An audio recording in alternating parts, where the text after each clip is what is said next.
What's cracking? Brian Song here, and welcome to the Apple Byte for all the good and bad inside the world of Apple. Let's get things started with new rumors that Apple will finally be bringing their own branded television set to consumers by the end of the year. Now, Daily Tech is reporting that a former Apple executive says Apple plans to blow Netflix and others away by bundling Apple TV and iTunes inside physical TV sets that would be manufactured by someone like Samsung and rebranded as an Apple product. The source said a fall launch was the target, but it could be pushed to next year. The question for all of you is, do you need or want an Apple branded TV? If you already own an Apple TV that does Netflix and streams your iTunes, probably not. Plus, a new feature in iOS 5 will allow you to wirelessly send content from your iPad to your TV as well.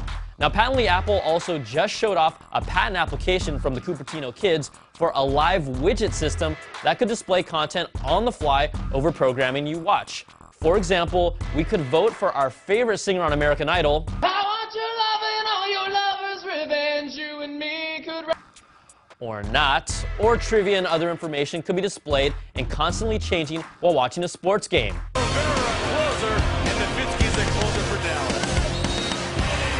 Oh, ridiculous!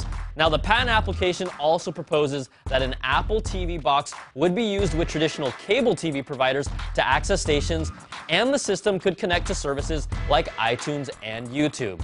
Now, all of this is exciting, but right now it's still rumors and speculation, but the new details and patent applications point to something real coming together. Now, we want to know what you guys think about this, so send us your emails to the Byte at CNET.com, and we'll throw them up next week. But the Apple TV rumor is not to be outdone by this report during the week from Boy Genius Report that claims from their own sources that the iPhone 5 will be a major update after all. They report the next-gen iPhone will support a new radical case design, maybe something like this. Digitimes reports that a dual LED flash is coming according to parts suppliers, and Boy Genius also says Apple may hold a special announcement in the beginning or middle of August with availability to follow in the last week of August. Now, we'll see about that, but it might conflict with the exclusive intel I've received from my own sources that tell me a desktop refresh for the next-gen Mac Pros and Mac Minis will happen on the last week of July or the first week of August, with my source leaning towards August. Now, the new desktop line will come preloaded with Mac OS X Lion and feature Thunderbolt and Sandy Bridge processors. These are the same sources that were right on the money with our iMac launch date, so I'm sticking with them. But bottom line, do not buy these products and wait until August. All right, let's take a break and get to a couple of your emails. Armore82 writes in with, Yo, B. Yo, what are the odds the new MacBook Air will be black in color? Now, it looks like slim to none, at least this time around, after a black MacBook Air rumor kind of set the internet on fire. According to Mac Rumors, a reader who claims to be an Apple employee told them that Apple tried to powder coat the MacBook Airs in black as a test run, but it soaked up too many body oils, and Jobs killed the idea because, come on, it made the computer look like crap. So it looks like we won't be seeing them anytime soon, but personally, I don't have a problem with body oils. Oh yeah. Now this one comes from Welsh Dog.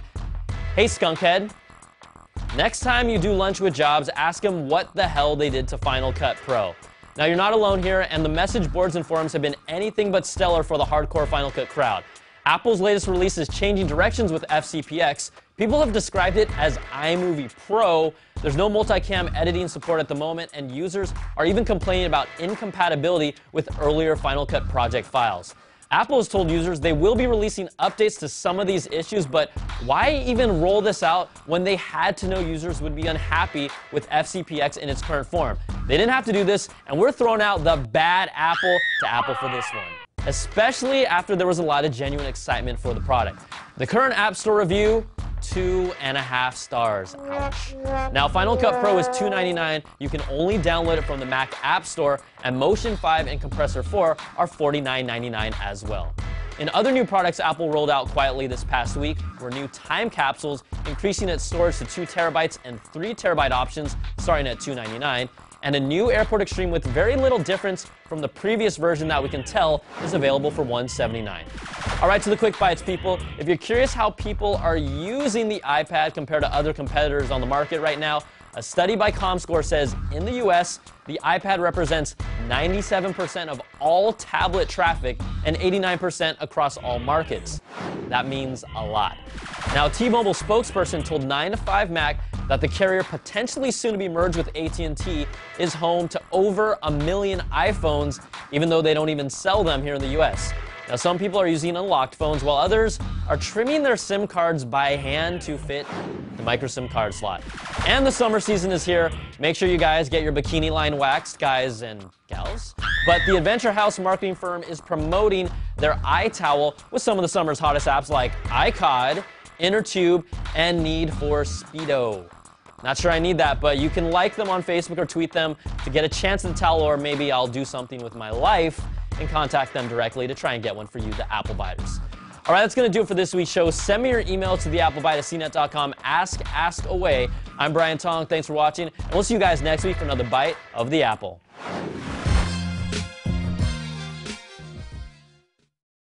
Okay, now check this out. Another tip to keep a girl. After you find your dream girl, smile at her once in a while. It'll mean the world to her. I point and laugh at girls all the time, man. I make every girl's day, every day. They really love it. Like you look like they love it. I know they love it. All right, let's check out another one here. Look at this. What's up, Charlie? Oh, Charlie, here you go. What What's are up? you yutzes doing? Well, check this out. I just bought this app. It's 102 tips to keep a girl. You know, we're trying to get ourselves back on the market. Yeah. For example, look at this one. We don't shave our legs every day, so just get over it. Do you know a thing about hairy women? I've seen the ladies you date. Yep. Well, while you ladies are here looking at your phone trying to help you with the ladies, I got a fish fry to attend at Mills College. Fish fry? See you later. Yeah. Enjoy that, Charlie. Hey, don't let the bus miss you, all right? Get out of here. Girls. Girls.